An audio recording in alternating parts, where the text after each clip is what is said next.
I think I'll start with a quasi-ekphrastic poem. This is can you see it?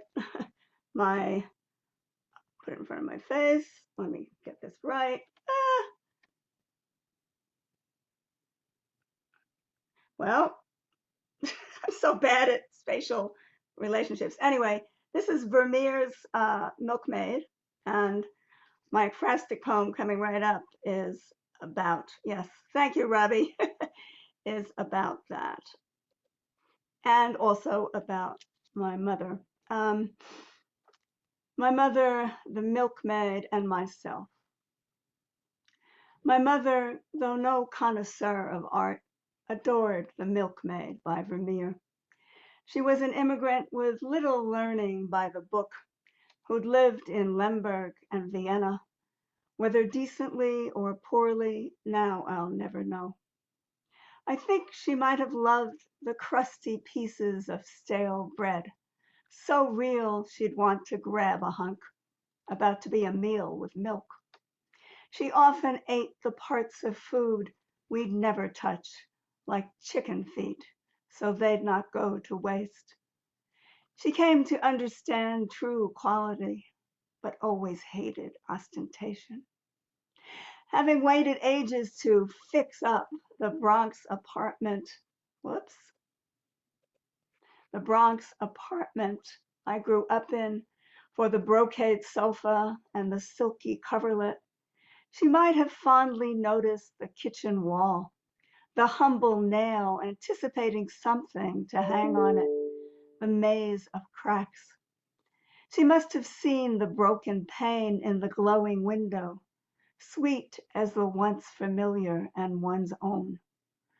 I wonder if her eyes were pleased by Vermeer's mastery of streaming light, illuminating half the sturdy milkmaid's face, most of her starched white cap, and the richest color in the room, the royal blue, made from lapis lazuli, exactingly refined, used for her radiant apron.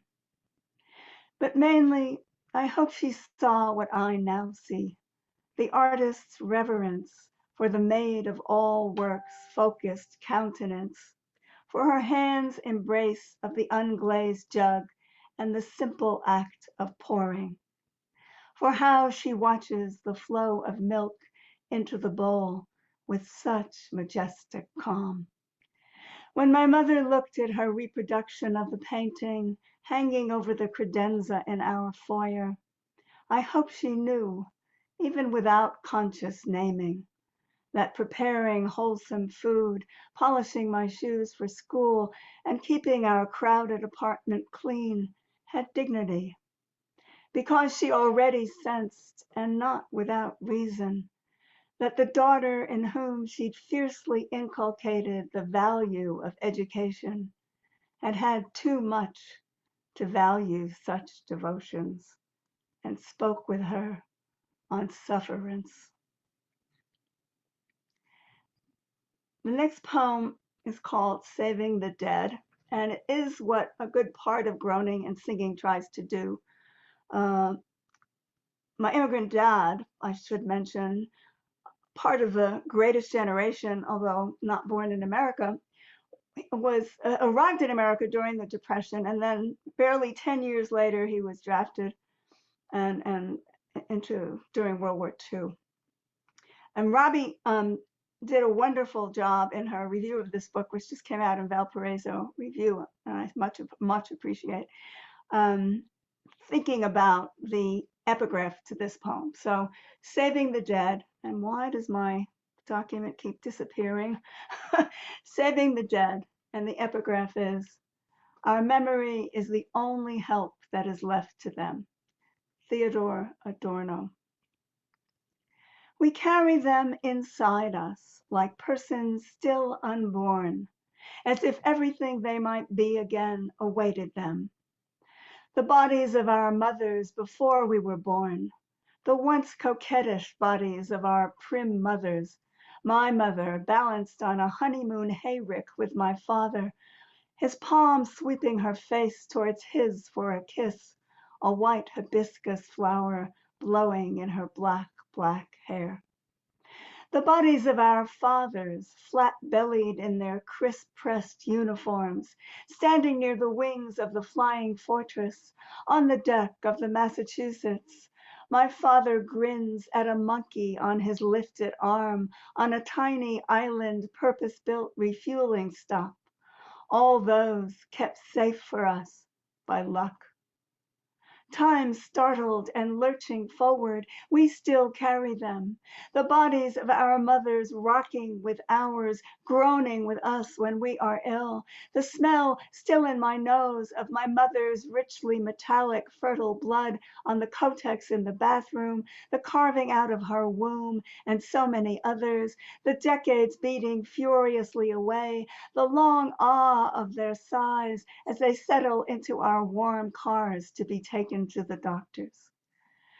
The bodies of our fathers, their huge hands under our backs as they teach us how to float, their sturdy shoulders we ride into the breakers. My father's arms cradling my 4-year-old body zonked on the cherries I stole from a tray of Manhattans at an aunt's wedding. Home we go, home on the subway. The careless crowding generations, the cracking of their chests, their plaintive, reedy cheeps, but I enjoy it when we urge them not to eat fast food. We carry them, their years fanned out again, unshelved, as we are carried towards the indignities of our own bodies. We are together, undone by time, about to be undone, undone, about to be undone by the bodies that carry us. And in me, my authors dream again as I dream, imagining my progeny rebirthing me in all my hope, a lustrous dream of being carried forward. This next, the last of the longer poems, I guess this next poem violates quite deliberately the great American taboo concerning age and aging.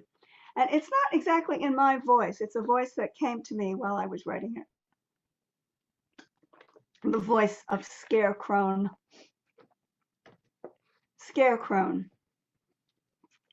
I know I'm going to look down at my thumb tomorrow morning and see a wen sprung up like a mushroom overnight, the first step of a goose-stepping cancer. Or at least that's how I'm thinking, driving home from visiting my coeval friend, whose body's a clumpy puddle, a slumping pudding, who, as we leave for the restaurant, squashes an ancient discolored cap over her white stubbled head.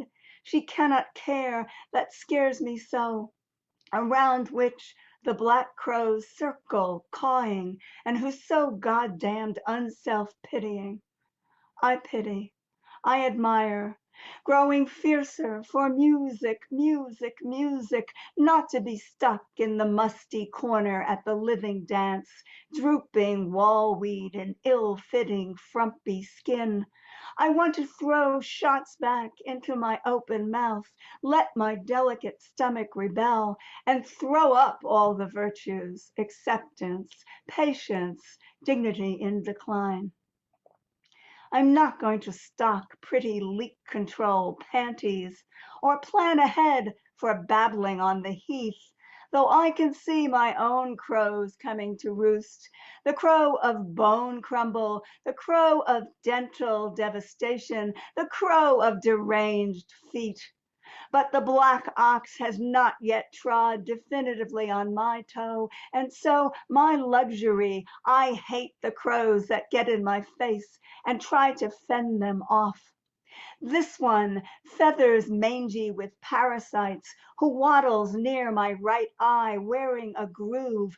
This one, twig tool held in his beak, who works his signature trefoil by my left.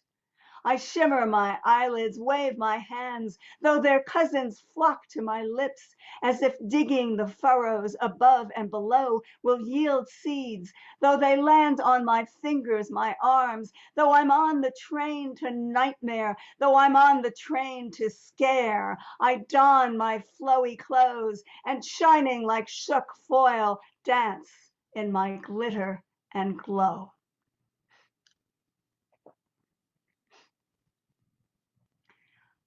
This next shorter poem was one I wrote about an experience I had with my son, who is well into middle age and lives abroad with his family. Um, um, I'll say more about that after I read it. I was nervous about sharing it with him a bit, although he has loyally read all of my books and likes poetry. Anyway, gold. Such rare visits, and usually on the third day, my middle-aged son, living a continent and an ocean away, says, as if he's had a chance to ponder it, and it's quite a pleasant surprise, "It's really nice to see you, Mom," and gives me a quick embrace, like a light wool shawl stolen from my shoulders, just as I begin to appreciate its warmth.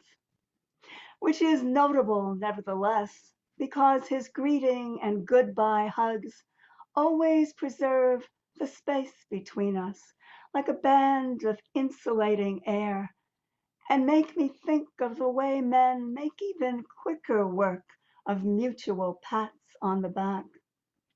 But this time, he was in the kitchen, rinsing dishes for the machine, and I was ferrying the last ones from the table, and everyone else was, I don't know, blocked out by the shine, when he said, "It's really nice to see you, Mom.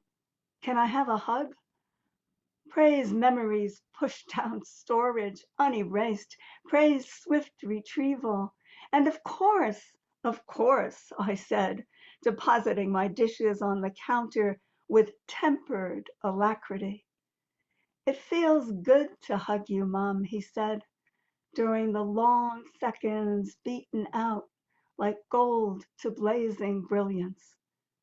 "And to hug you too, thickly," I murmured. When I did tell him about the poem and shared it with him, he was lovely. So wonderful things can occasionally happen between very much grown children and their ancient parents. Okay, I'm going to move towards different themes now. There's a theme in some of groaning and singing,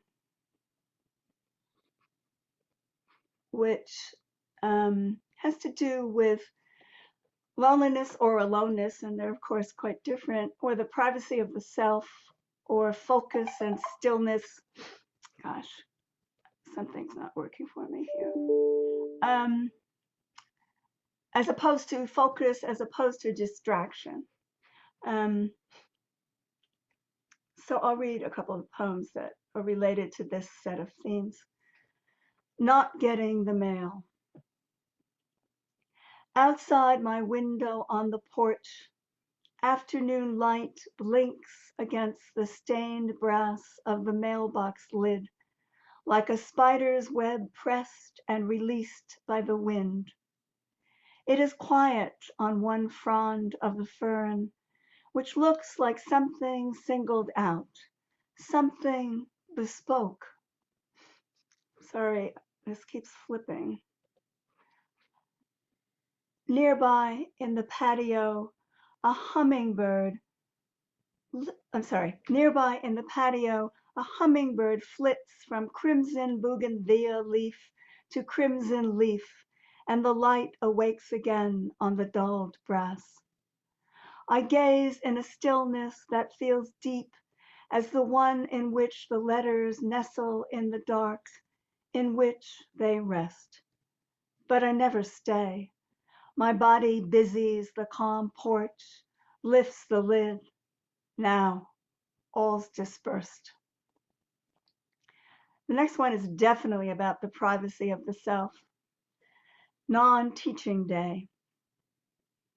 I drive by a long line of students as they labor up the hill to campus in the rare California rain, holding umbrellas stiffly in front of their chests, the way they'd hold candles in a procession.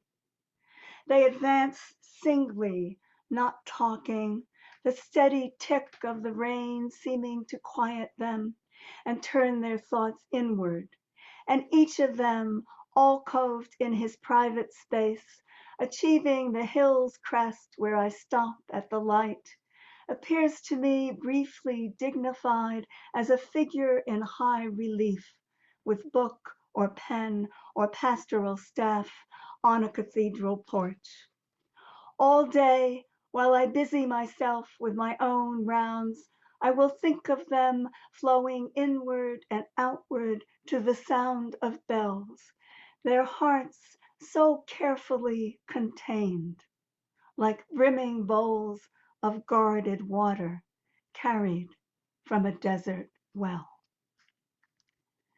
And I think I will read another poem that has to do with a kind of stillness or privacy or quiet or not distraction. The Watchers. Forbearant clouds, frothy with ruffles, endlessly adjusted, airy shoulders turning and turning away so slowly, no pose resisted, or burgeoning into clear air. Okay. I don't know why Zoom is doing this to me. I'm sorry.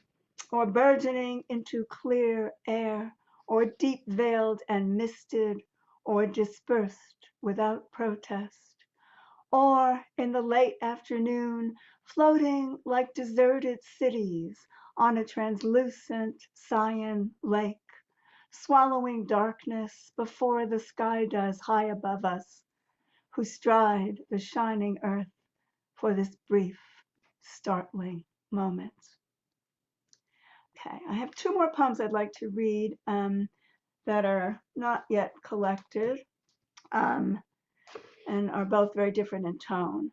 First, I'm going to get rid of this phone because it may be part of what's causing my problems. Hold on one sec. David, would you turn this off for me, please? Just turn it off. Okay. Sorry to take time out. This is Comic Relief for English Teachers.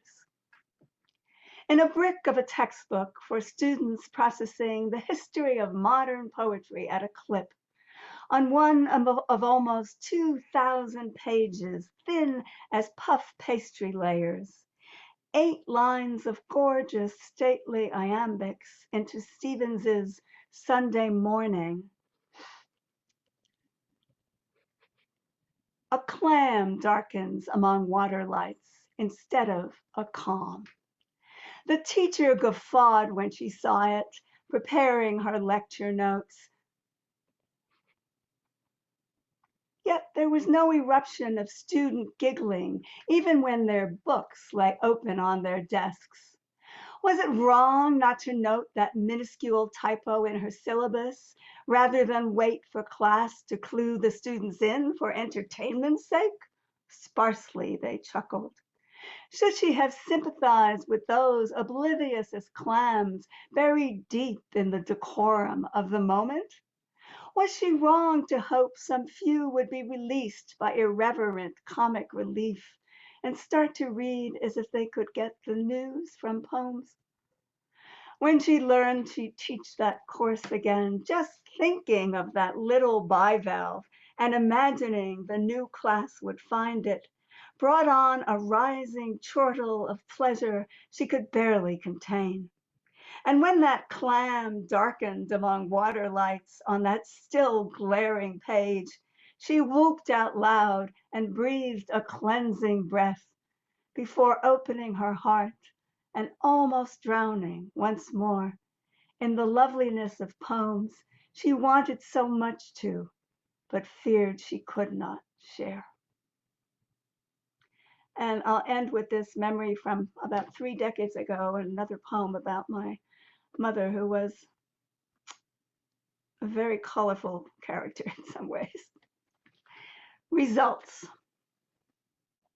After dropping gutter ball upon gutter ball, my mother in her skinny 80s, who'd never bowled or played a sport in her long immigrant life, got up for her last try, following our visiting son's sixth or seventh spare. Desperate for something to do in our town, he told us and his grandparents bowling would be fun. So Mom stood at the lane in the grasshopper's flats she hadn't exchanged for bowling shoes, holding the ball in both hands, fingers avoiding the holes, then set it down with a little nudge. The ball began to roll with preternatural slowness. It seemed it might take eternity for her turn to be done. It was infinitely slower than the arc of the moral universe, but surprisingly steady. Still, we could have placed bets on inertia or friction while waiting, until it hit the headpin at the magic angle, and as we gaped and Mother clapped her hands together, mesmerized.